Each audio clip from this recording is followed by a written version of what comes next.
And so I would send that to them, and they would apologize or they would say something nasty back. But I probably got 15 death threats on my Twitter account after that incident. So, yeah, there's a fun story for you. Like your handle is very clearly not Chris Coughlin. Not Chris Coughlin. Well, maybe in Korean that translates to definitely the real Chris Coughlin. Right. Oh, yeah, that's fun memories. Fun memories. You've angered the Korean Peninsula. Holy cow. I have.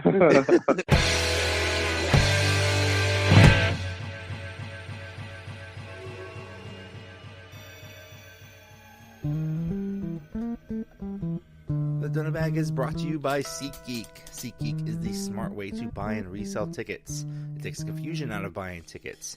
They put a 0 to 10 score on each ticket to let you know if you're getting a good or bad deal.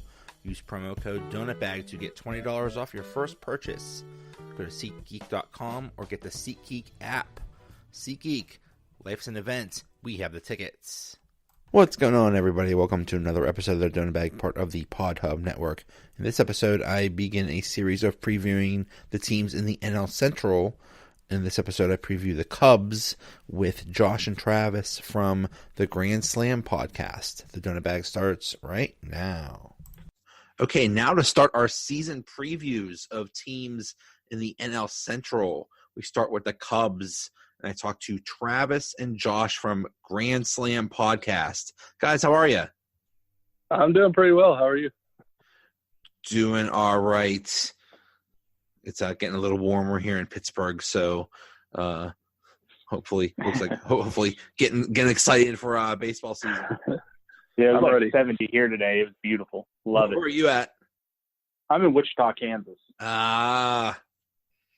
Must be It's been raining the last couple of days, but yeah, today it was like 65 or 70 and sunny. It was great. Oh, that's Yeah, perfect. it's been pouring rain here the past few days in Arkansas, but it'll probably end up snowing in a few days. Snowing all I'm sure. Yeah.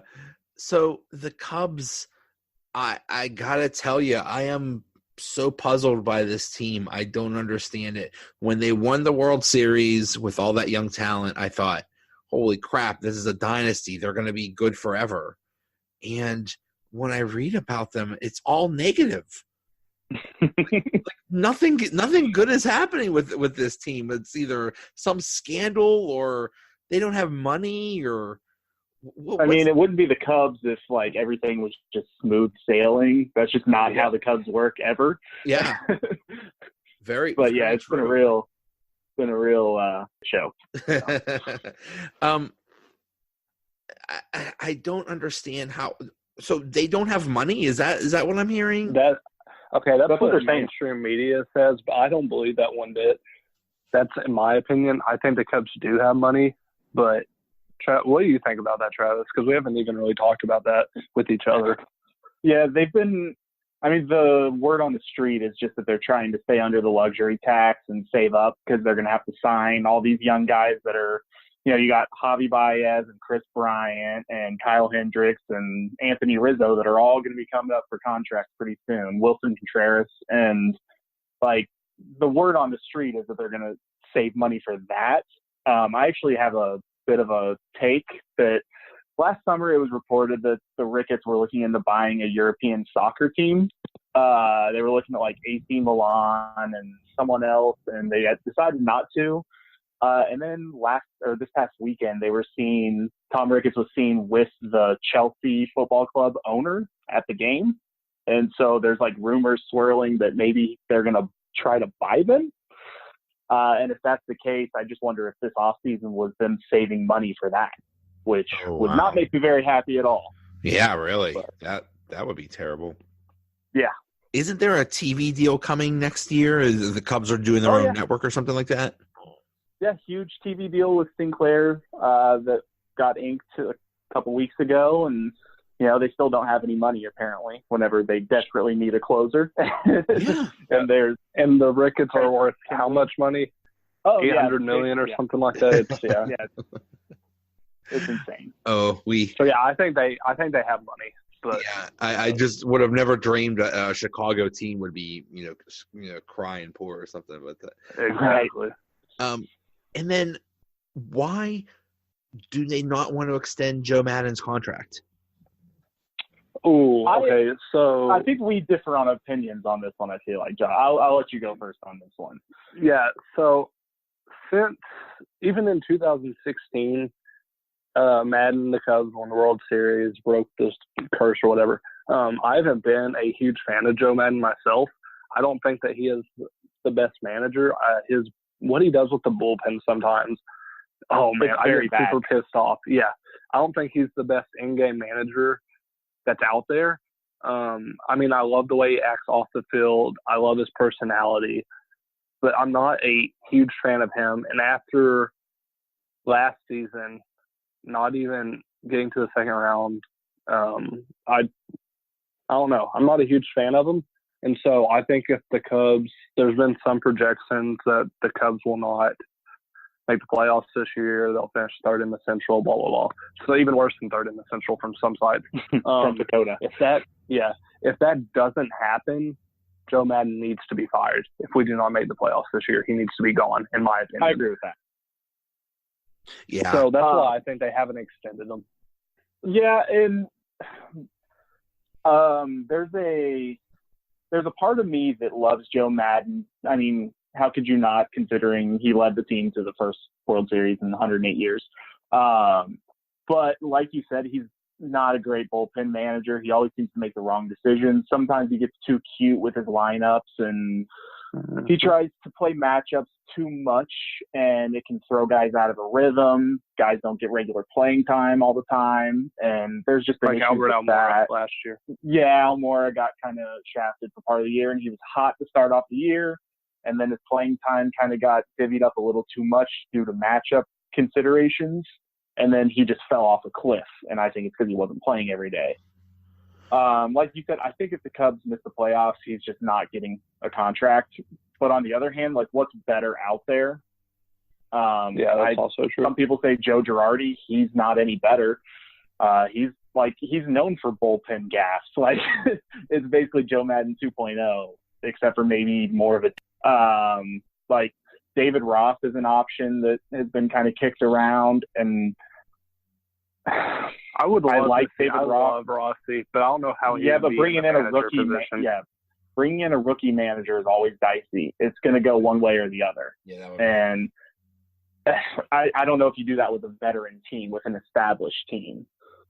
But yeah, it seems like with Madden, he always wants to show how smart he is. Yeah, he does that a little too much. We hate him in Pittsburgh. He's I don't blame you. There was I a couple years ago there I forget who it was. It was one of the Cubs going sliding into second, and Jung Ho Kong. Chris Coughlin, man. Josh's favorite player of all time. And if you don't listen to our podcast, you don't know that I hate Chris Coughlin. I love him to He's death. Josh's favorite player, so this is an ongoing argument that we have. Like, literally my favorite Cubs player ever. We hate him in Pittsburgh.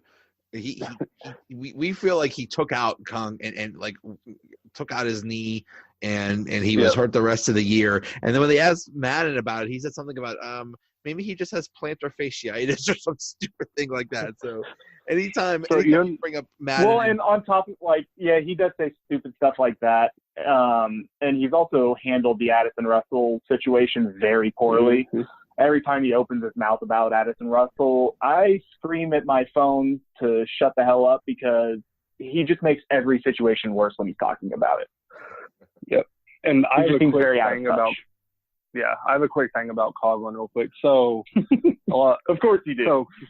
So I have a Twitter account that's called Not Chris Coughlin. I've had it since 2013. It's a parody Cubs account. Has like 3.5 thousand followers. Well, whenever that happened, I remember I was a freshman in high school. I was sitting in my economics class, and I was watching the game on my phone, and I saw it happen. And it's always like they treat me like I'm a real person on the Twitter. It's funny, and I'll have people tweeting at me and stuff. And I cannot tell you how many death threats that I got in different languages from people that were upset about that. And I literally had to have one of my Twitter followers who speaks the language that they were sending me. Where's he from? Korea? Korea, yeah. Yeah. That she knew Korean, and she sent me a translation that says, I forgot about that. I basically translated it, and it says, I'm not Chris Coleman, I'm a student. And so I would send that to them, and they would apologize or they would say something nasty back. But I probably got 15 death threats on my Twitter account after that incident. So, yeah, there's a fun story for you. Like your handle is very clearly not Chris Coleman. Not Chris Coleman. Well, maybe in Korean that translates to definitely the real Chris Coleman. Right. Oh yeah, that's fun memories. Fun memories. You've angered the Korean Peninsula. Holy cow! I have. One thing I heard about the National League in general is there's like every team is quote unquote trying except for the Marlins. Pretty much. I don't know whether that's true or not, but I mean, I think you can throw like maybe the Diamondbacks into that, but like pretty much. Yeah, and anytime you look at projections for the National League or the National League Central, it's all everybody's close. There's only a few games separating every team, some crap like that. I have a feeling anytime they do projections like that, it's usually the opposite happens. It's probably right. There's like all the division races are sealed up by like August 1st. Yeah. That is how it goes usually. Yeah. So Russell is still serving a suspension. And does he have about 30 games left or something like that? Yeah, I think 29. Not my shortstop. Nope. Yeah, it sounds like he is not a popular person. I mean, isn't that going to be weird when he comes back? I wish he would never come back. Yeah, we're very anti-Addison Russell, have been for a very long time. Where's he going to play? I mean, you already have a shortstop. Yeah, you would think because Javi Baez is incredible, but Addison Russell will play shortstop and Javi will slide back to second base. Okay. And then, so Rich will play really utility probably in the outfield. Yeah. Because we have a couple guys that can fill in at second, but they can also play outfield or wherever pretty much. And there's no one who wants Addison Russell off the Chicago Cubs more than I do. We have a segment on our podcast called the Fat Guy of the Week, and we have since changed the name to the Addison Russell Memorial Fat Guy of the Week because we've given it to him too many times. Oh, and LeBron James. And LeBron James, yeah. We also give it to him a lot. But that's mostly Ryan. He's not here, unfortunately. Why isn't he here? Do you know, Josh? He didn't answer. Who knows? Ryan's funny, though. He has a great personality. I wish he would have been here. But he's working on his Korean. Must be. That's it. Ian Happ, he hasn't really been able to find a position either. Where's he going to – how much playing time is he going to get? See, I'm not a huge fan of Happ. I'll put that out there. I'm not a huge fan of Jason Hayward either. That's partially because of his contract. But I love Schwarber in left field, so I want him to stay there. I want Almora to be the starting center fielder. And then I'd rather have Happ in right field over J-Hay, in my opinion. That probably won't happen. But yeah, probably not. I think we will see Happ or Almora get traded at the deadline possibly. What do you think about that, Travis? Yeah, probably. Then again, I predicted that heading into the offseason that one of those two and maybe Schwarber would be gone, but I guess I was wrong about that. Yeah, I think right now they platoon Almora and Happ a lot in center field, and I don't think that's going to last. I think you're right. One of those two guys has to be traded, preferably for a reliever, because desperately needing a reliever. Happ strikes out a lot. Whenever he gets hot, he is one of the hottest players on the planet. But unfortunately, he has a lot of cold streaks in there. And I think part of that is because, again, he doesn't get to play every single day. And I think that's going to change at the start of the season. I think he's going to get a lot of playing time with Addison Russell suspended because he can also play second base. I think him and Zobrist are going to do a tandem there. But here's the thing. He's not a great defender anywhere,